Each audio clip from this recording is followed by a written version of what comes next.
Chris voted that I do a how to 360 fly out. All you need is a bike and a fly out. It's way easier. You don't have to know how to 180, I guess.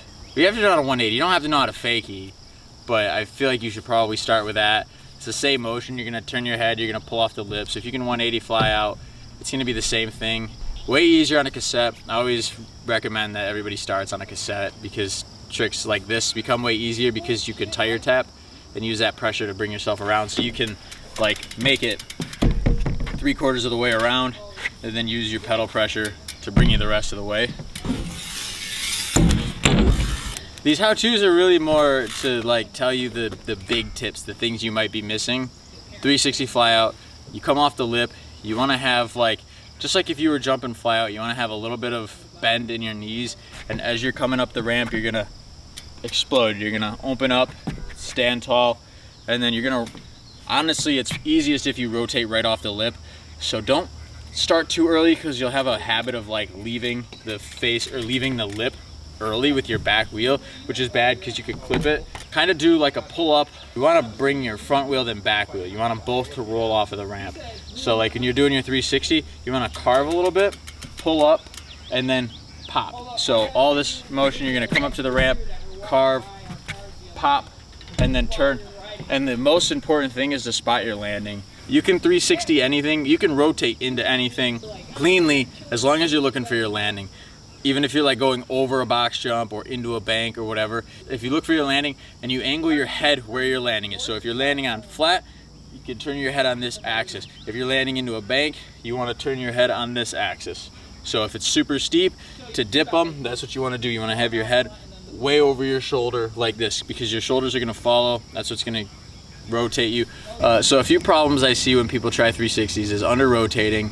A lot of times it's just a matter of going a little bit faster. The faster you go, the more time you have, the slower you have to spin, or the less fast you'll need to spin. Another thing is just the spinning and not looking. You want to look for something. So like you have a landing on your box jump, or you have a direction that you're spinning. You really want to come off the lip full intending to look for that landing. So you come off the lip, you turn your head over your shoulder, and then you look for your landing. And then once you find your landing, you stop looking this way. You stop continuing to spin because that's what's going to cause over rotation. So you'll rotate, look for your landing, and as soon as you see your landing, just fixate your head. Just fix your eyes right on the landing, right where your goal is. So obviously you don't want to look ahead of you. You want to look where you're actually landing. So if you're landing here, you spin and spot your landing here. To spin faster, you pull your bars closer to you. To spin slower, you open up. So if you're spinning real quick off the lip and you're over rotating, just open your arms a little bit. That'll slow your rotation down. If you're under rotating, you might be opening up too early. So just keep your bars a little bit tighter. And then, like I said earlier, if you have the cassette, you can use your pedal pressure. So you can kind of keep your bars here and use your pedal pressure to rotate the rest of the way around. You've probably heard it 100 times, turn your head.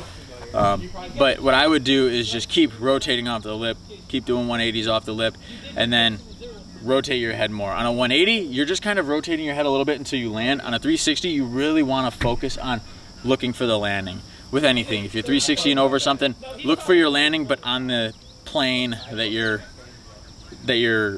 landing is. So if you have a steeper plane, then look on that steep axis. Yeah, that's my best tips on how to 360 fly out. Oh, and then landing. A lot of times I like to land with my legs almost straight, and then as I land, I compress. So I land, you know, if you're doing the full 360 and you're landing 2 tires at the same time, I try to keep my legs until I land, then I have a little bit of room to compress. I try not to keep them bent the whole time. To bring the back end up, same thing as a bunny hop, you push the bars forward. But if you're doing that, it's going to slow your rotation, so you kind of have to find a happy medium. But you'll spin, pick your legs up like you would, and you don't have to. This is just a 360 fly out. It's not like you're filming for a street edit. You don't have to land perfect. I rotate, pop, bring your legs up if you're trying to land a flat 360 like with both tires. Another way to do the 2-tire thing as opposed to being back heavy, if you're back heavy, chances are you're looking like this. You're spinning like this.